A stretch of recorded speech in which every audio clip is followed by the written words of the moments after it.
Bonjour à tous, très chers internautes, toujours un réel plaisir de vous retrouver sur Dianis Conseil. Alors aujourd'hui, on a décidé de vous parler d'un sujet approprié pour tous les mariés. Si tu n'es pas marié, que tu nous écoutes, essaie de boucher un peu les oreilles, quoi. Apport sexuel ou rapport sexuel.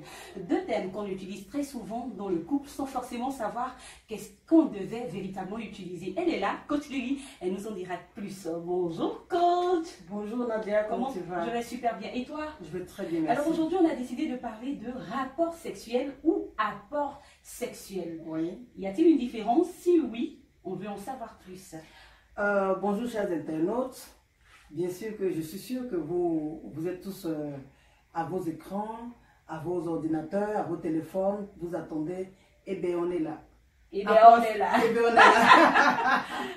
Apport sexuel, rapport sexuel, c'est très bien, Nadia, que ce thème-là soit traité aujourd'hui. Parce que dans la réalité, beaucoup de gens disent moi j'ai des rapports avec ma femme. Mais quel rapport? Beaucoup de gens, à beaucoup de niveaux, beaucoup de gens, ce sont des apports. Parce qu'un apport, on apporte, mais on ne reçoit pas forcément. Parce que c'est un apport et un retour d'apport qui fait le rapport. C'est-à-dire, je te donne et tu me donnes. Okay. Je te donne et tu me retournes le don. Échange, Il y a échange en fait dans l'aspect rapport sexuel.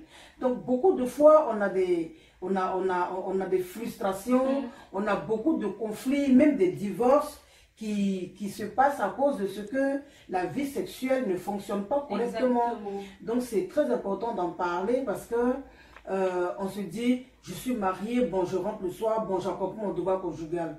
Mais moi je dirais, quand on est fatigué, quand on est préoccupé, quand il y a quelque chose qui nous dérange, il vaut mieux s'abstenir.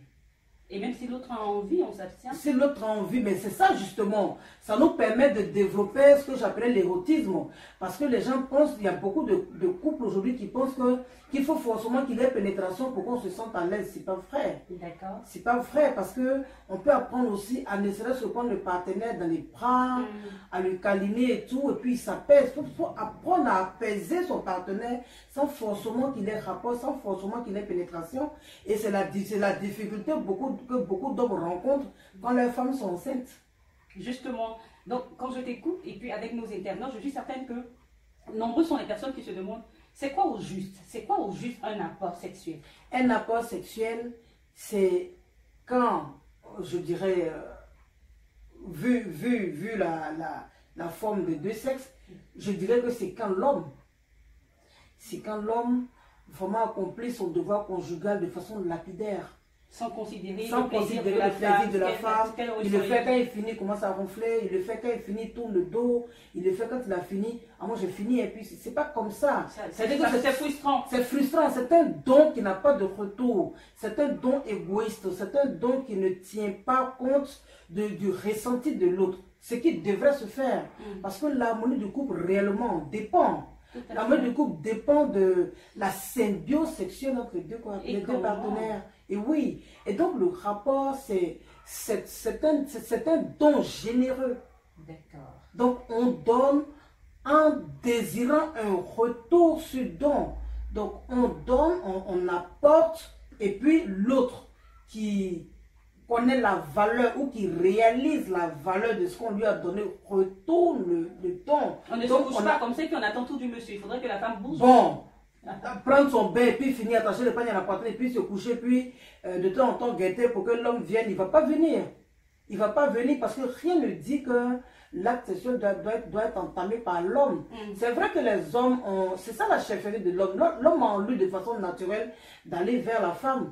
Mais je vous assure, hein, chères femmes, chères sœurs, que beaucoup d'hommes aussi ont envie de savoir si ils vous plaisent. Les maris ont envie de savoir si les femmes sont intéressées, si elles aussi elles ressentent quelque chose. C'est pour ça que vraiment quand on a fermé la porte, qu'on est à deux, et quand on a le droit de le faire parce qu'on est marié, mais il faut s'enlever la honte. Parce qu'il y a des stéréotypes culturels que nous avons, familiaux, que nous avons religieux. on se met dans des carquois pas croyables, dans des forteresses, dans des croyances, on développe des pensées. On dit non, cette posture, on ne la fait pas. L'église dit qu'on ne fait pas, la Bible dit on ne fait pas. Mais justement, on va en parler puisque tu le dis. Mais quel est l'aspect? Moi, que quelqu'un me cite un passage biblique où on ne fait pas ceci, on ne fait pas cela. Donc on fait tout. Ce qui ne doit pas se faire était cité dans la Bible. Les sectes, la sodomie, les partos, c'est-à-dire que les rapports privés, les échangismes. Au-delà de ça, tout se fait. Mais là, quand les gens ne veulent pas, ils ne veulent pas faire de dire, moi je suis comme ça. Si tu es comme ça, pourquoi tu l'as épousé? Parce que ça, ce sont des stéréotypes. Tu ne veux pas faire de fautes. Tu dis, moi là, je suis comme ça. Tu es comment? D'accord. Et puis, tout peut se faire. Tout peut se faire. Et puis, les surtout quand les deux, je précise qu'il faut les deux sont d'accord. C'est ce que Corinthiens dit. Donc, on met d'accord. On se prive juste pour servir le Seigneur. Pour un moment de prière. Et juste après, Paul dit, et juste après, il faut repartir ensemble de peur de péché. Voilà, parce que c'est la nourriture du corps. Dans le couple. Dans le couple, c'est la nourriture du corps, c'est la symbiose, c'est l'harmonie, c'est la matérialisation du désir permanent de l'un vers l'autre. Donc, on ne devait pas s'en priver. Imaginez par exemple quand vous avez un bon rapport et que vous êtes content. Mais vous frissonnez quand vous voyez le partenaire passer.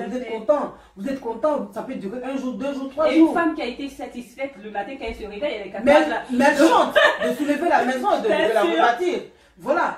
Donc, quand le rapport a été vraiment parfait, 1 jour, 2 jours, on est content. Mais imaginez que ce soit chaque 2 jours ou que ce soit toute la semaine. Mais à quel moment vous ne faites pas là? Vous n'en faites pas. Donc, attends, je profite pour te poser une question.